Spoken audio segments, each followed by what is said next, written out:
I'm Billy Hallowell, and welcome to the Inside Story here on the Christian Post. A lot to dive into today. I am welcoming Ryan Foley to the show, and we're going to be talking about a very interesting story involving a teenager who spoke up at a school board meeting. Ryan, how you doing today? I'm good. Thank you for having me. Well, thank you for coming on. You covered this story, and when I read it the other day, I was pretty mesmerized to see such a young person taking a stand. But this is a story about a teenager who was making headlines for speaking out at a school board meeting about a controversial book that she said she was asked to read in class. Let's start with the book. What was the book, and what were the contents of this book? Well, it was a short story called Tomorrow is Too Far, and the passage that offended Lorena Benson, a 15-year-old from Wake County, North Carolina, who spoke before the school board last week, was about Yeah. a character who fell in love with her cousin and, quote, wiggled into the tiny space behind their grandmother's garage where he tried to, and I apologize if this offends anyone, tried to fit his quote unquote banana into her quote unquote tomato while noting that neither character was sure which was the right hole. In other words, it depicts incest, specifically sex between cousins. You know, as you're reading that, and it's sort of sad that we have to sit here and say we're really sorry if this offends anybody. And I know you had to even have a warning on the story, but the reality is, imagine as adults we're hesitant to share these details, to say these things because we don't want to be offensive, and yet students are purportedly being asked to read these things in class. So if we're uncomfortable and we're worried, you really think through, gosh, what are these young people thinking if they truly are finding themselves in these positions? So, okay, it's a short story. Now, how did the other students react? According to this particular teenager who spoke out, how did they react when they were forced to also read the content of this book, when it was read aloud in the classroom? Well, if you listen to what she said at the school board meeting, the other students shared her horror. Yeah. Well, I mean that's not surprising. It's not surprising. Anybody who's been a teenager knows how uncomfortable these sorts of situations can be. Um, so she goes home, according to her account at the school board meeting. She goes home the day that this happens with the controversial short story. She tells her parents what she learned and what happened when she informed them of this short story that she was reading. They were as outraged as she was. She ended up transferring out of the school she was attending, didn't really specify what school she goes to now, but she talked about how excited she was to go to this school because has a reputation as a really good school, but this was enough to make her say no more. So this student, she goes to this board meeting and she announces that, hey, I've actually also left the school over this. That speaks volumes about this sort of content. Now, she also talked about a couple of other things in this speech that were very interesting. She was concerned about, obviously, these sexually explicit materials, but she said something about young minds, as a young person recognizing the effect that this has on young minds. Tell us a little bit about that. Now, she brought up what she learned in her Healthful Living honors class, which, if I had to guess, is along the lines of a psychology honors class.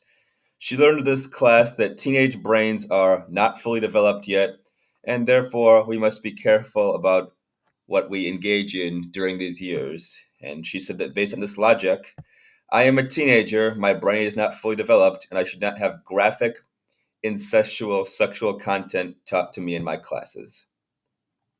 Yeah. Well, I mean, it's remarkable that a student, pending all of these details are accurate and true, and we'll get into what the school system is saying in a moment here.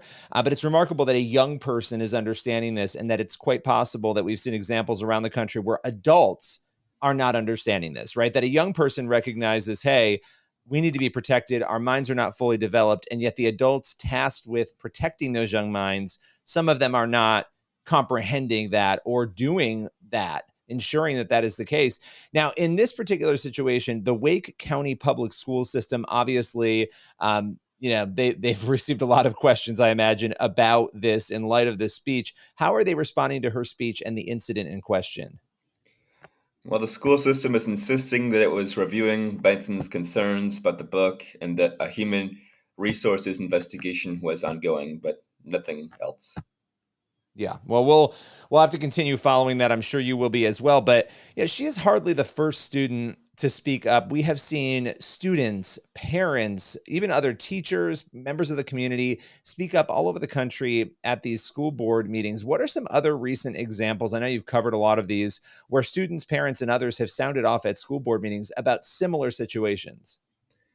Well, Stacy Langton, a parent in Fairfax County, Virginia, read aloud excerpts from sexually explicit books available at the school library at the high school her son attended, which included graphic depictions of sexual activity between men and boys. And this was 3 years ago, kind of when this whole movement, if you want to call it, was starting.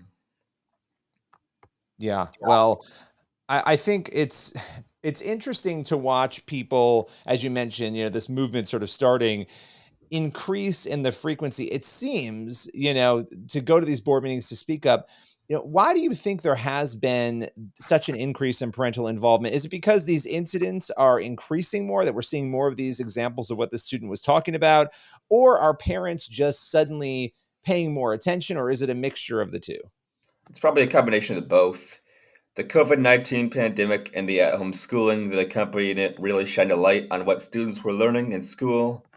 As I mentioned in the article, incidents like these are leading to the establishment of grassroots organizations such as Parents Defending Education and the 1776 Project PAC, which works to elect school board candidates opposed to inserting this type of ideology and content in the classroom. Yeah. Well, and I think to your point, COVID woke a lot of parents up, and a lot of people found themselves saying, "Wait a minute, what? What is being taught to my kid? What is happening?"